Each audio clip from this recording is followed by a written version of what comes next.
You're listening to the Faeries and Folklore podcast by Ronel.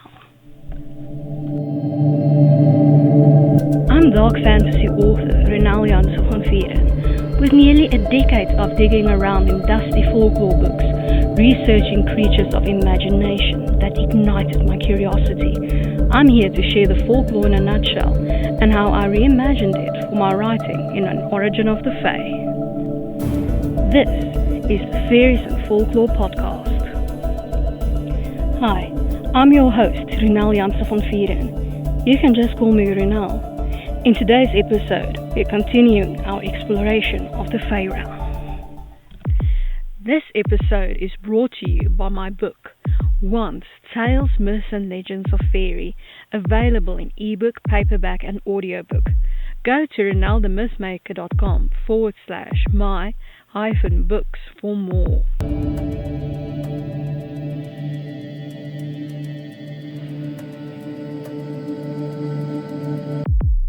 We are continuing our exploration of water fae. Today's fairy, Mami Wata. Folklore in a nutshell by Ronel.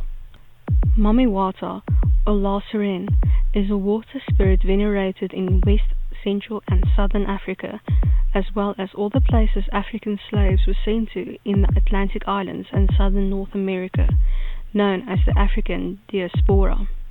Mami Wata has been depicted as a classical mermaid, combing her hair while sitting on the rocks of a river, waiting for her prey, and as a beautiful snake charmer.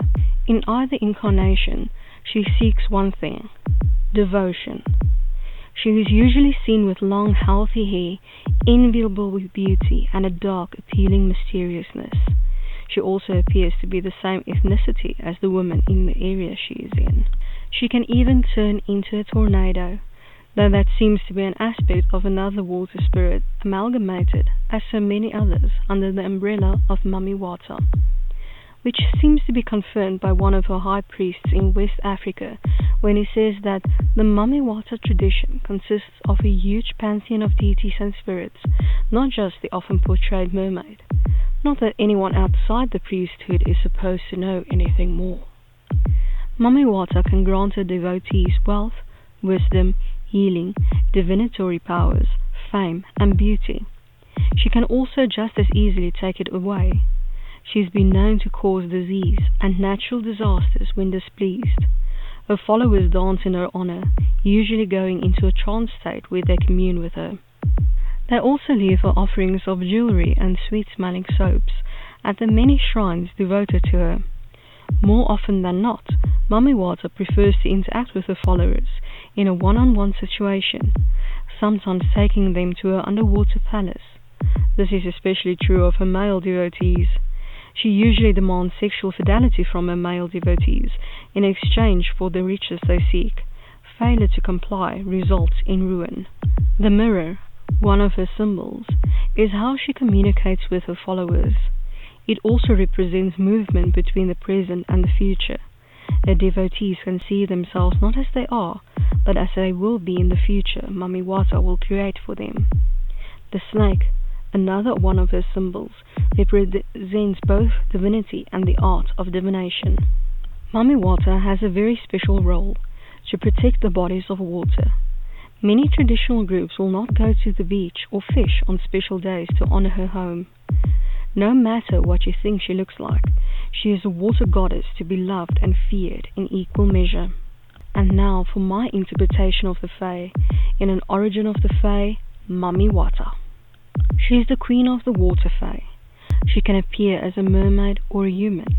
She can breathe air or water in either form. She is a renowned figure of African folklore, and stories of her went with African slaves to their new homes in the Atlantic Islands and Southern North America. Mortals cry out to her for justice and guidance, which she supplies at a price: devotion. The power of mortal belief fuels her glamour, magical powers. Mami Wata is a beautiful black woman who is usually associated with snakes, mirrors, and jewelry. If one wanted to contact her, thinking about her while staring at any of these objects will usually call her to you. The Jingo do whatever she wishes. They are extremely loyal to her. All water fae show fealty to her, but she is only their ruler through might. As with all mermaids, she is shrouded in mysticism, attractiveness, and of course, vengeance, a magical power's rival and can surpass that of any high fae. She is the biggest opposition to the Obayifu, as they destroy all life, and the basis of her powers lie within human life. She has an underwater palace, though none who have gone there have any recollection of its location, what it looks like, just a feeling of opulence. I hope that you've enjoyed this episode of the Faeries and Folklore podcast, and that you've learned something new about fairy. Remember that you can get a transcript of this episode in the description. If you're new to the podcast, why not go and grab your free copy of Unseen, the second book in the fairy tale series, on my website, ronelthemythmaker.com. Loads of folklore, magic, and danger await. Take care.